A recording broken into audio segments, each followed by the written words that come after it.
की रात गांव के एक छोटे से घर में एक गरीब किसान अपनी पत्नी और दो छोटे बच्चों के साथ रहता था। उसका नाम रामू था। वह एक ईमानदार और मेहनती आदमी था, लेकिन उसकी किस्मत हमेशा उसे धोखा देती रही थी। पिछले कुछ सालों से फसलें ठीक से नहीं हो पा रही थी और उसका जीवन संघर्षों से भरा हुआ था। ये बात सर्दियों के मौसम की थी। पूरा गांव जाड़े की ठिठुरन में कांप रहा था।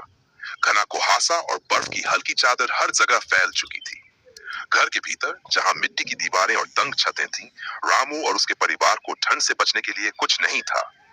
चूल्हे पर जलती लकड़ी की धीमी सी आंच ही उनका सहारा थी, लेकिन उस आग से भी ज्यादा गर्मी नहीं मिलती थी। रामू ने सोचा कि शायद इस बार सर्दी ज्यादा कड़ी रहेगी, और उसकी पत्नी भी बर्फीली रातों में सोने से पहले ठंड से कांप रही थी। रामू का छोटा बेटा मोहन अपनी मम्मी से गहरी नींद में सो रहा था।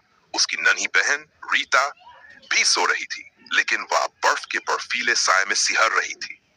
रामू के दिल में बेटे और बेटी की चिंता बढ़ रही थी। वह जानता था कि अगर इन ठंडी रातों में उनकी सेहत बिगड़ी तो उसे इलाज का खर्चा नहीं होगा।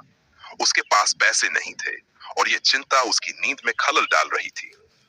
रामू ने अपनी पत्नी सीता से कहा, कुछ करना होगा सीता, हमें लकड़ियां इकट्ठी करनी होगी। अगर हम इस सर्दी में आग जलाते रहें तो बच्चों को कुछ राहत मिल सकती है। सीता ने सिर हिलाया, लेकिन उसकी आंखों में एक गहरी चिंता थी। वह जानती थी कि रामू ने जो कहा वह सच था। वे दोनों जानते थे कि उनके पास बहुत कम साधन हैं, लेकिन फिर भी रामू अपनी जिम्मेदारी निभाने के लिए दृढ़ था। अगले दिन रामू और सीता ने मिलकर गांव के जंगल में लकड़ी इकट्ठी की। चुपचाप और मेहनत से काम करते हुए रामू के हाथों में कांपते हुए बर्फीले हवाओं का असर हो रहा था, लेकिन उसने हिम्मत नहीं हारी।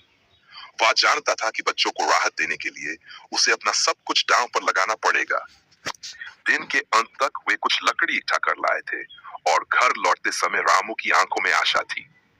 घर वापस लौटकर रामू ने लकड़ियां जलाकर चूल्हा जलाया और घर में गर्माहट फैलने लगी। सीता ने अपने बच्चों को जगाया और वे गर्मी में सुकून से सोने लगे। रामू और सीता दोनों जानते थे कि यह संघर्ष लंबे समय तक चलता रहेगा, लेकिन इस छोटी सी राहत ने उन्हें फिर से जीने की उम्मीद दी थी। सर्दी की रात और गरीबी ने उनके हौसले को कभी कमजोर नहीं किया था।